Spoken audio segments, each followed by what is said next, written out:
Muy buenas tardes, estimados estudiantes de la asignatura Preparación y Evaluación de Proyectos.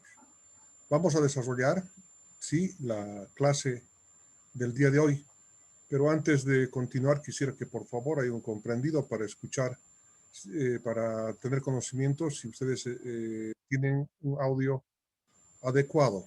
Por favor. Sí se escucha, Inge. ¿Me escuchan adecuadamente? Sí, doctor, ¿se lo escucha? Muy bien, Sí. muchas gracias. Entonces la clase de hoy la vamos a dividir en dos partes. La primera de ellas, sí, vamos a avanzar o complementar los conocimientos respecto al capítulo número 6, que corresponde al estudio técnico, a la localización o emplazamiento dentro del estudio técnico. Habíamos indicado en la clase anterior que el estudio técnico tiene 3 capítulos. El primero de ellos es justamente localización y emplazamiento, el segundo es tamaño o dimensionamiento del proyecto y finalmente la ingeniería del proyecto. Pues tenemos que ir estudiando de una manera sistemática, sí, continua, para que los estudiantes puedan alcanzar el nivel de conocimientos y habilidades intelectuales necesarios para que puedan elaborar proyectos de facilidad. Por si acaso, esta asignatura y en el nivel que la estoy dando, no solamente es para que tengan conocimientos, sino para que el día de mañana ustedes se los puedan aplicar, porque no puede haber un ingeniero, no puede haber un ingeniero que no maneje adecuadamente sí, la preparación y evaluación de proyectos, justamente porque de eso se trata nuestra participación en el mundo social. Los ingenieros elaboramos proyectos técnicos y en este caso económicos más para justificar las inversiones que se tengan que hacer. Entonces, este es uno de los objetivos importantes de esta asignatura. Muy bien, entonces como ya están aclaradas las ideas, vamos a empezar, vamos a ver algo de lo que vimos en la clase anterior, ¿no? Es decir, habíamos hablado sobre la localización regional o macrolocalización, y en ello habíamos incidido que evidentemente hay como 300 factores, habíamos dicho, ¿verdad? Pero muchos de ellos ni se los toma en cuenta, a no ser que sean proyectos donde pequeños detalles sí podrían hacer fracasar el proyecto, ¿no? O que la utilidad que se quiere lograr está en función de estos detalles que tampoco no son tan detalles, son argumentos realmente muy fuertes que determinan la localización o emplazamiento de un proyecto. Entonces, entre ellos habíamos visto las políticas impositivas y arancelarias y habíamos indicado de que cada país tiene una estructura diferente en cuanto a la política impositiva. Y cuando hablo de política impositiva me refiero a los impuestos. Aunque los aranceles también son impuestos a la importación, los vamos a tratar de una manera separada, ¿no? Para que sea mejor la forma de comprender.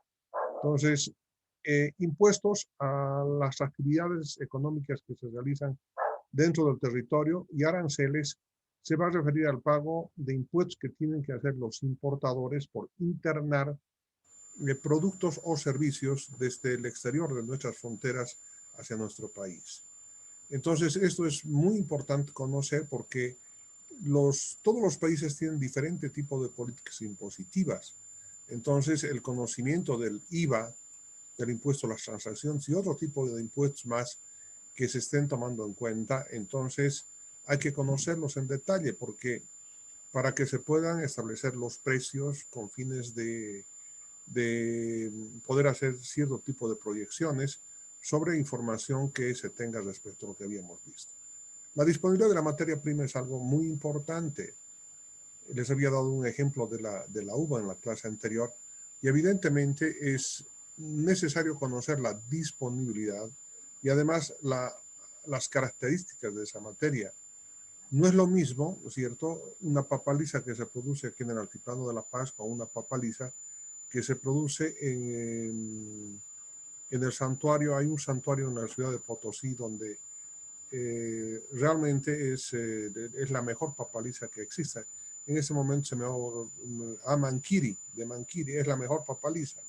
Porque son razones de tierra, pero hay un pequeño problema. El lugar es tan pequeño que al fin y al cabo, o sea, la producción de Manquiri debe ser ni la 10ª parte de la producción de papaliza del altiplano, o tal vez menos aún, ¿no? Bueno, de todos modos hay que observar este aspecto sobre la disponibilidad de materia prima, ¿no? Las influencias climáticas son también bien determinantes muchas veces en los proyectos, ¿no?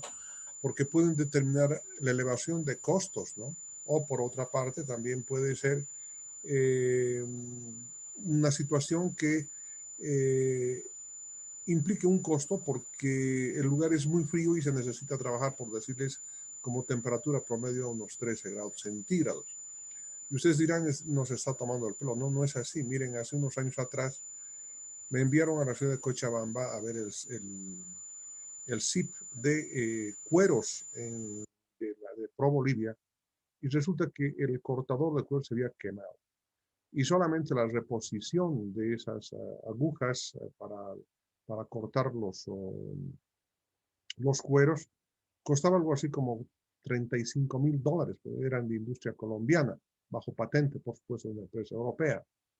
Pero lo cierto es, o sea, tuve que indagar, o sea, cuál el motivo, la causa, la razón para que se haya producido ese problema, porque había una garantía de 5 años.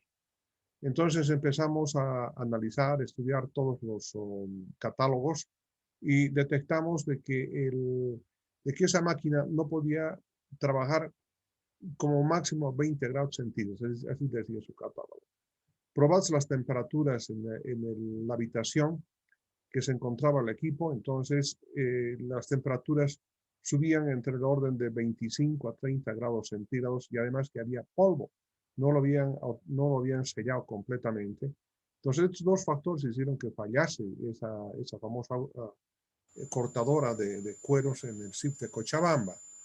Entonces, como ustedes verán, sí hay una serie de problemas que respecto al clima que determinan cierto tipo de acciones. Ahora dirán, pero la humedad en la ciudad de Santa Cruz, la humedad promedio es del orden del 70%, casi todo el año. Entonces, ese puede ser un determinante para deshidratar frutos, por decirles, ¿no? Eso obligaría a hacer otro tipo de inversiones más. La disponibilidad de mercado, esto es bien importante. Es decir, si no tenemos un mercado, y acabamos de estudiar un capítulo que se llama Estudio de Mercado, si no hay mercado, si no hay demanda sobre el producto, entonces mejor no hacerlo. Entonces hay que ver hasta qué punto el mercado consumidor está dispuesto a consumir nuestro producto y cuánto podríamos tomar del total del mercado que se nos presenta, qué cantidad, qué nicho de mercado. La infraestructura vial habíamos indicado que es algo muy importante porque tienen que haber, mientras mejores las carreteras, horarios de tren que no salgan de lo que está establecido, ¿no? Buenos sistemas de transportes aéreos, buenos sistemas de transportes fluviales, perdón. Entonces, eso va a abaratar los costos. Y como consecuencia de eso es de que las plantas normalmente se instalan en los lugares donde existe esta facilidad de transporte, ¿no? De alguna manera disminuye el costo. No es lo mismo, ¿sí?, transitar de La Paz a Oruro que transitar por decirles, de Uyuni hacia el Licancabur, ¿no? Las dos carreteras son diferentes, una es de tierra, la segunda, y la primera es de asfalto. Por el costo de transporte, por supuesto, en carreteras asfaltadas disminuye notablemente. Mercado de mano de obra, también habíamos dicho que es un aspecto que hay que tomar en consideración, porque la mano de obra sí no se puede encontrar como uno quisiera en cualquier parte. La mano de obra, pues estamos hablando de mano de obra especializada, mano de obra profesional y también la mano de obra no calificada. Aún así, sea para cualquier mano de obra, entonces tenemos que ver, o sea, cuantificar si hay disponibilidad. supongamos que quisiéramos instalar una industria en Caranavi. Necesitamos 5 técnicos electromecánicos. Cuando se hace el llamamiento no se presenta a nadie. ¿Por qué? Porque todos se han venido a concentrar en La Paz. Entonces, llevar desde La Paz hasta Caranavi, claro que se puede llevar, pero hay que darles vivienda, es decir, se hace mucho más compleja la relación. Entonces, estos son algunos de los aspectos que debemos considerar. La disponibilidad de servicios básicos, eso también es algo bien importante, la localización de servicios básicos, porque estamos hablando como servicios básicos, agua, luz, teléfono, telefonía, algunos otros servicios, además, que permitan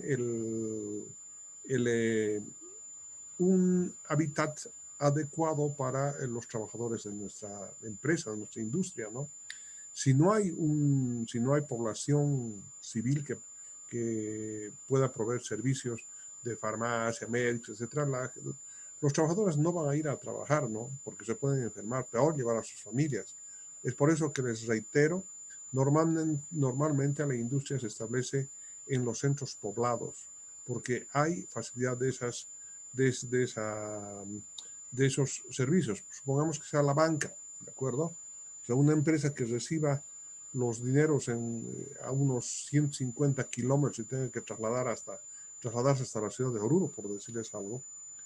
Entonces, eso es un problema, ¿no? Porque me pueden asaltar en el camino. O sea, pueden haber, y eso normalmente ocurre, cuando llevan las remesas a los centros mineros, normalmente les asaltan porque tienen compinches, pues ahí adentro, ¿verdad? La misma gente, y ocurren asaltos, están descubriendo que había habido relación con el portero, con la persona que sabía, con el contador, etcétera, etcétera.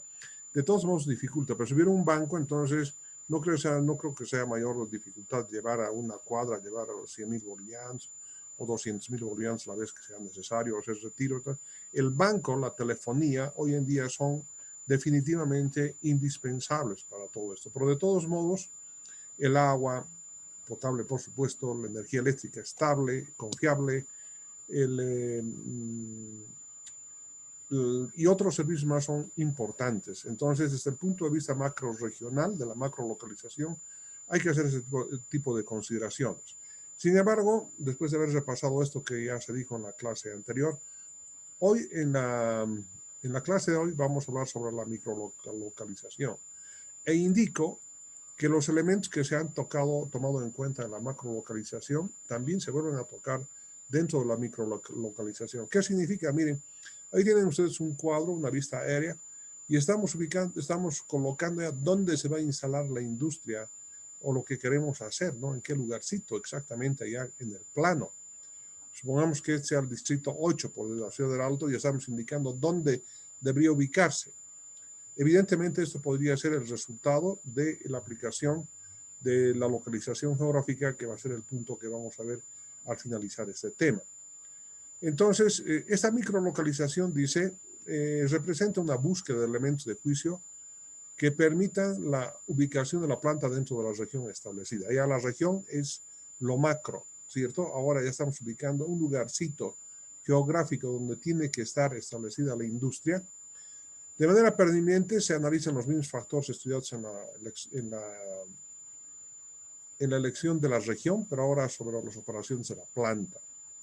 Será necesario también incluir estos aspectos y los he marcado con rojo. Dice la actitud de la población de la localidad.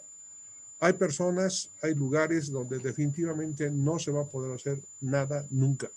¿Por qué razón? Porque la gente que vive en ese lugar es belicosa. Hay uno de los graves defectos de las taras, ¿no? Las taras que nos han dejado los españoles, dicen, o tal vez se refieren a las taras que vienen en el chif originario ya inscrito en cada uno de nosotros para oponernos, ¿no? Alguien quiere instalar una industria, hay algunas personas que forman una sociedad para poder hacer una actividad, un emprendimiento, y el resto, la envidia les corroe hasta los tuétanos, dice, ¿no? E impiden y salen a protestar, a gritar, paros, bloqueos, etcétera. Esa es la actitud de la población de la localidad. Entonces hay que tener muy en cuenta estos aspectos y van a disculpar ustedes que tenga que hacer mención a lo que pasa en nuestra ciudad del Alto, ¿no? Hay grupos sociales que cuando ya ven que así empiezan a molestar, a fregar, etcétera, etcétera, ¿no? Fíjense, esas fuentes de trabajo, esas empresas van a generar fuentes de trabajo directas e indirectas. Y mientras más fábricas existan y emprendimientos de proyectos existan en la ciudad del Alto o en todo el país, la nación es más poderosa. Me permito recordarles que lo que dijimos en un principio de esta asignatura. Los proyectos son la célula de la economía de un país. Mientras más proyectos estén en marcha, en operación, entonces la economía es más poderosa. ¿Por qué? Porque van a haber oferta de servicios y oferta de bienes en mayor cantidad. Y si existe mayor oferta, entonces los precios van a llegar a bajar. ¿Hasta dónde? Hasta un punto de equilibrio con la oferta, ¿sí? No se olviden ustedes que el mercado se define de esa manera, ¿no? El mercado, dice, es un lugar geográfico donde confluyen las fuerzas de la oferta y la demanda para determinar el punto de equilibrio, ¿sí? En la cantidad demandada y además en el precio, ¿correcto? Entonces, este es el afán que quiero transmitirles, es decir, hay que hacer emprendimientos, hay que dejar que la gente haga emprendimientos. ¿Sí? Con esto no quiero decir que soy un neoliberal, pero hasta en los países comunistas siempre los emprendimientos son sostenidos, empujados y ayudados por la población. De manera que esta actitud de la población hay que tener mucho cuidado, evidentemente, ¿no? Uno quiere hacer, dice, pero ese no es de aquí, es de otro lado, ¿por qué le vamos a dejar hacer? Pero van a tener mejor, no, aún así, aunque tengamos mejor, no queremos que entren y no entran y no entran. Y hemos visto en varios lugares que ha ocurrido esto, ¿verdad? Y además otro elemento, que es la legislación sobre la eliminación de residuos industriales, sólidos, gaseosos y líquidos. Bolivia tiene una de las legislaciones más adelantadas en materia de medio ambiente, ¿sí? Pero resulta, ¿sí?, de que hay otros países más todavía adelantados que nosotros, ¿no?, que no permiten. Por ejemplo, en el país hay una actividad minera, hay una actividad hidrometalúrgica y los residuos, las colas, al río. Y el río sigue bajando hasta el lago Popó y ya prácticamente está el lago Ururu ya por desaparecer. El lago Popó se ha secado, tiene un poquito de agua, pero siguen entrando contaminantes, ya no hay vida.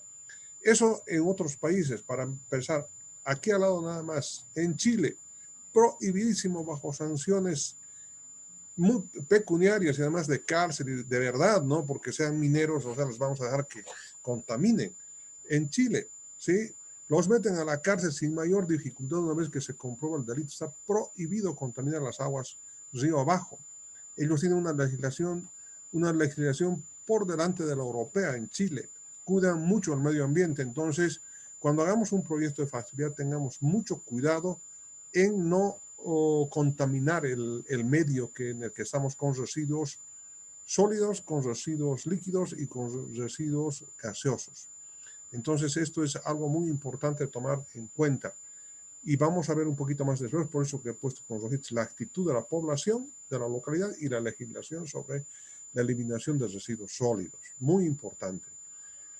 Previo a listar, dice, algunos de los factores más importantes, es necesario indicar que solo el costo de transporte puede ser el determinante para decidir el emplazamiento en algún tipo de proyecto. Y esto es verdad. El transporte se paga en unidades monetarias por tonelada métrica, por kilogramo, etcétera. Y muchas veces este es determinante, pero hay otros también que los vamos a estudiar a continuación. Veamos al transporte, lo más importante en este momento. El transporte, dice, es sin duda el principal factor en la microlocalización. Eso estamos todos de acuerdo, porque se trata de determinar el costo de transporte de la materia prima a la planta y o de la planta al mercado consumidor. ¿Cómo vamos a transportar? Lo vamos a transportar por tren, lo vamos a transportar por carretera, lo vamos a transportar vía aérea, vía marítima, vía ferroviaria, vía fluvial. Fíjense, aquí hay unos de los elementos que ya nos están dando ¿Cuál será el más económico? El más económico es el transporte marítimo, ¿no? Después será el pluvial, el transporte ferroviario, el transporte terrestre y el transporte aéreo. Seguramente embarcado en eso. Ahora, dependiendo qué vamos a producir, ¿no? Si estamos produciendo, por decir, unas tarjetas madre, por decir, se ha instalado en el Alto una empresa de transporte, de fabricación de tarjetas madre, ya, de acuerdo. ¿Cómo se va a exportar al mundo? ¿Cuánto pesará una tarjeta madre? Pongamos 100 gramos, por decirles. Entonces, 10 de ellos van a ser 1 kilogramo, más empaque, todo, ¿no? 1 kilogramo. ¿Y cuál va a ser su valor? Por decirles $5,000. La pregunta es, ¿por dónde nos convendría transportar? ¿Por avión, ferroviario, pluvial, marítimo, etcétera? Entonces, si suponemos que son 10,000 unidades entre 10, el paquete, son 1,000 unidades, ¿de acuerdo? La cantidad de dinero es elevadísima, ¿no? Por lo que estamos hablando. Entonces, tal vez lo más conveniente sea transportar por avión, ¿sí? Y no ¿por qué no por vía marítima? Porque, en primer lugar, va a tardar mucho en llegar al destino. En segundo lugar, siempre hay posibilidad de que aplasten. Fíjense ese buque carguero con containers. Imagínense cuántos containers debe estar llevando, unos 1,000. Y el nuestro puede estar por ahí metidito, se puede aplastar, hay problemas, hay riesgo, etcétera. Entonces, bajo ese criterio, entonces hay que mandar por avión, ¿sí? Pero eso tiene un costo, ¿sí? Tiene un flete y además seguro, etcétera, ¿no? El estudio de mercado indica una demanda insatisfecha, para un ejemplo, de 19,000 litros por año de vino espumante para el mercado boliviano. En consecuencia, se requeriría adquirir de la región productora de uvas 1,000 toneladas métricas, que son 20,000 quintales. La macrolocalización ha definido a Tarija-Sinti como la región que califica con el mejor puntaje, y la decisión ahora es dónde emplazar la bodega de producción, y se cuentan con 3 sitios posibles: Camargo, Tolomosa y Patcaya. En la macrolocalización, sí, se han visto otros lugares, como por ejemplo Samaipata, en el departamento de Santa Cruz, donde están produciendo bastante uva y vinos también.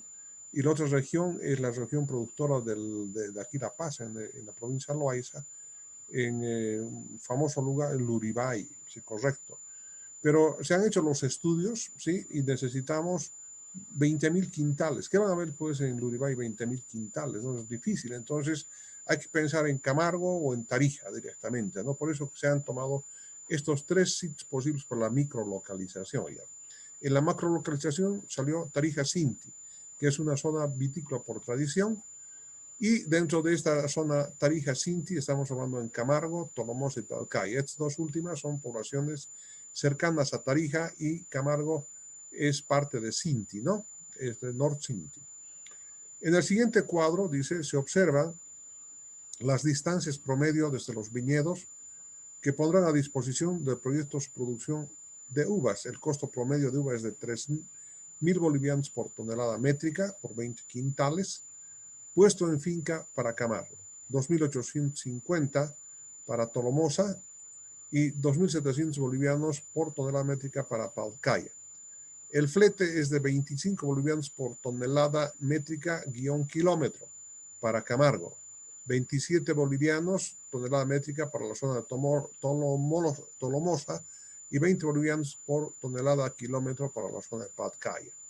Entonces ahora lo que queremos hacer es ver qué es lo que dice, cómo se puede calcular.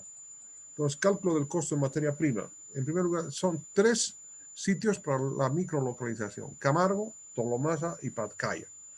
La distancia desde los viñedos hasta la planta más o menos van a ser 45 kilómetros en promedio. En Tolomosa es menor y en Patcaya un poquito más, es decir, desde la planta donde queremos poner hasta las fincas en promedio, más o menos es la cantidad en kilómetros. ¿Cuál es la producción disponible en Camargo? Hay 1,000 toneladas métricas, en Tolomosa también y en Patcaya también 1,000 toneladas, de manera que no hay problema. ¿Cuánto es el costo de la uva? Fíjense, es menor el costo de la uva para Camargo es mayor. O sea, para comprar las 1,000 toneladas necesitamos 3 millones de bolivianos. Para Tonomosa, 2.800.000 y para Palcaya, 2.700.000. Pero no nos alegremos porque este día sea el menor valor. También tenemos que considerar el costo de transporte, es decir, cuánto cuesta, nos han indicado por kilómetro, cuántos kilómetros son, 45, multiplicamos por la cantidad que se va a vender y este es el costo de transporte. Este es el costo de transporte. Y el costo total va a ser el costo de la uva más el costo de transporte. Si sumamos estas dos últimas, la antepenúltima y la penúltima filas, entonces en la última encontramos el resultado final. 3 millones más 1.125.000 son 4.125.000 y así sucesivamente para Tonomosa y para Palcaya. Esta forma de cálculo creo que no es mayor problema porque toda la información está acá. Aquí está, dice, aquí tenemos el costo, ¿sí? Es cuánto nos va a costar comprar por tonelada métrica. Aquí está el flete, 25 bolivianos por tonelada métrica guión kilómetro. Entonces calculamos el kilometraje promedio, multiplicamos por el flete y tenemos el costo de transporte. Y eso es lo que se ha resumido en esta tablita, en el cuadro 25 que acabamos de ver. Ya sabemos a cuánto es el costo. Muy bien.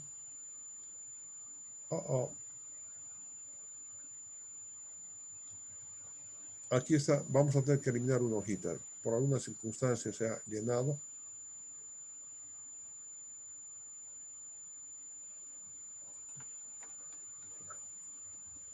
Lo que pasa es de que sí, nos hemos faltaba todavía acá y nos hemos, por alguna circunstancia aquí ha estado mal. Qué problema, miren. No, de minutos Sí, nos hemos adelantado demasiado. Porque miren, esto tenía que ir un poco más atrás, ¿no? Porque todavía estamos analizando estos elementos. El transporte hemos analizado inicialmente. Bueno, ya sabemos cuánto puede costar la uva con el transporte. Y ahora vamos a hablar sobre la eliminación de desperdicios. Este también es otro de los temas muy importantes hoy en día. Antes los proyectos sí no tenían el capítulo que correspondía al estudio ambiental. Yo les dije en un principio, el estudio ambiental es parte del proyecto de factibilidad técnico-económico y muchas veces es más caro que el mismo proyecto, dependiendo por eso del tipo de legislación. Esta planta industrial que están viendo ahí estas son tanques Himhoff, así se llaman, tanques Himhoff, que permiten sí, oxidar a las aguas lixiviadas, ¿no? Que ya no pueden entrar a los torrentes de agua contaminadas, entonces tienen que tener plantas de tratamiento. Entonces, este es un elemento importante. La ley 1333 es la ley del medio ambiente y además tiene varios reglamentos, ¿no? Y esto tenemos que llevar adelante porque esto es recontra importante, es vital. Miren, les voy a dar un dato nada más. En Achacachi, hace unos buenos años atrás, cuando recién entró don Evo Morales a la presidencia, hicieron un convenio con Rahmanabad, algo así, el expresidente de Irán, y Irán regaló 2 plantas a Bolivia de producción de leche, ¿no? La primera de ellas se ubicó en Achacachi, la segunda se instaló en Chayapata. Bien, en aquellos años era docente de la carrera del frente, ¿sí? De producción, y una de las señoritas trabajaba en Achacachi. Entonces, ahí el grave problema era, ahí estaban produciendo quesos solamente, ¿no? Quesos en cantidad en Achacachi y en la planta que correspondía al SEDEM, que es el de Lácteos-Bol, y resulta de que plantea la señorita un tema muy interesante. Dice, en ese momento, ¿sí? Están eliminando el suero proveniente de la producción de quesos, los están eliminando por un canal, sin hacer ningún tipo de tratamiento.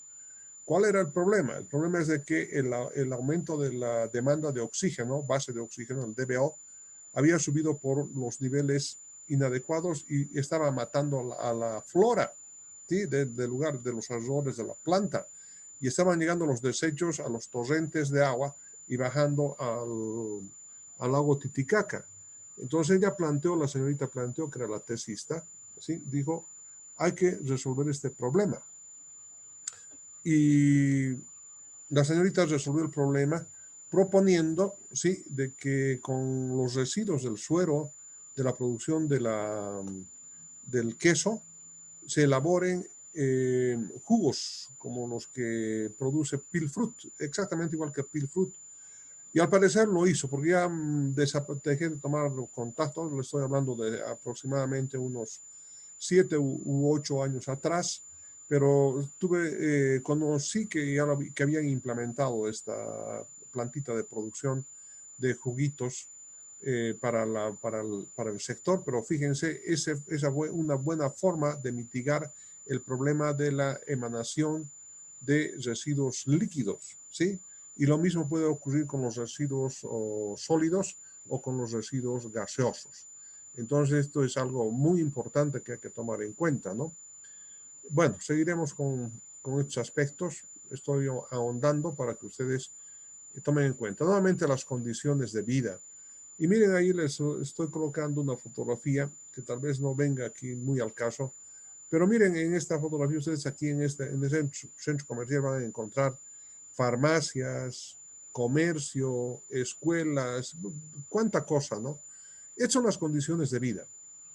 Entonces, para que opere la planta industrial se requiere mano de obra.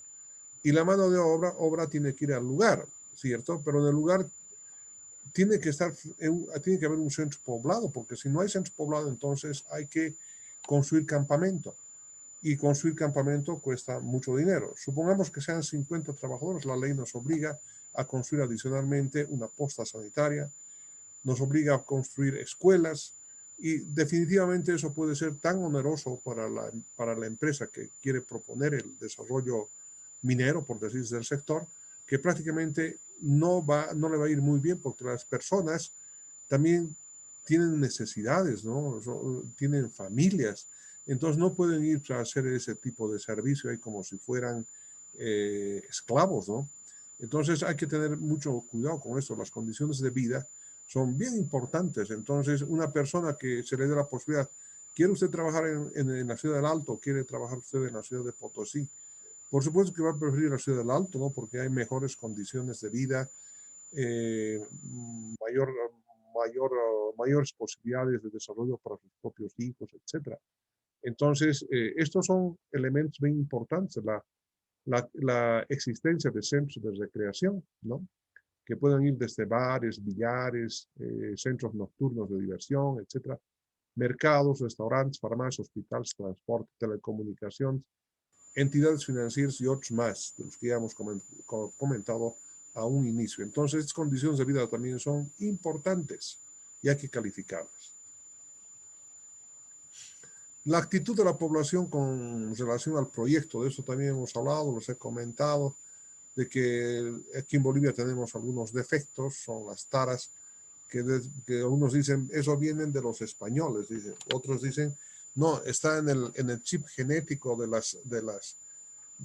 las culturas que están en el país y que algunas veces impiden hacer cualquier cosa, ¿no? Entonces esto también es un buen recuerdo para indicar, fíjense, ahí los trapladores se han opuesto, dice que iban a tener trabajos, etcétera, etcétera, en el lugar, se han opuesto, ahora que no tienen trabajos tienen que irse a Tarija a buscar trabajo, qué cosa más cómica, ¿no? Unos cuantos hacen el problema y resulta de que los más pobres son los que padecen han padecido, sí, las determinaciones de unos pocos. Bueno, en opinión de los expertos, existen más de 300 factores de localización que les había comentado. Bueno, que no siempre se requieren o que no se toman en cuenta, pero esa es la cantidad de factores que se han detectado. ¿Cuáles serían en opinión del autor, sí, cuáles serían los factores más importantes que incluyen en el proceso de microlocalización? Cercanía a las fuentes de abastecimiento de materias primas.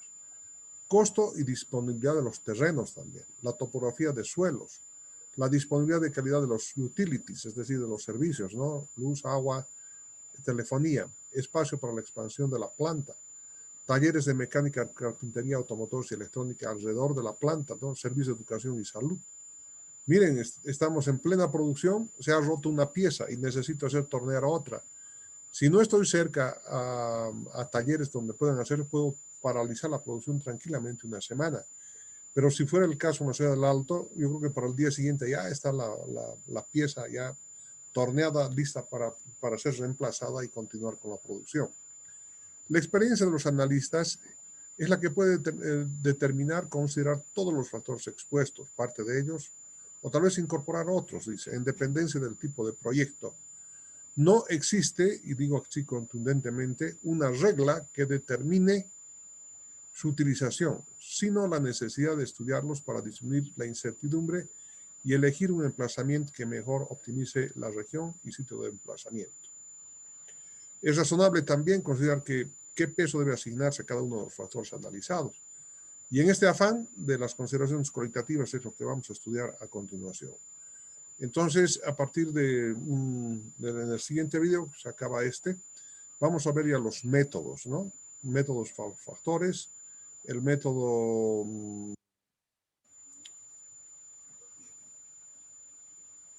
Gibson, y hay un tercer método más que lo hemos llamado método ecléctico. Entonces, vamos a analizar estos métodos en los siguientes minutos. Vamos a empezar con el método cualitativo por puntos, ¿no? Es métodos de emplazamiento por factores cuantificables.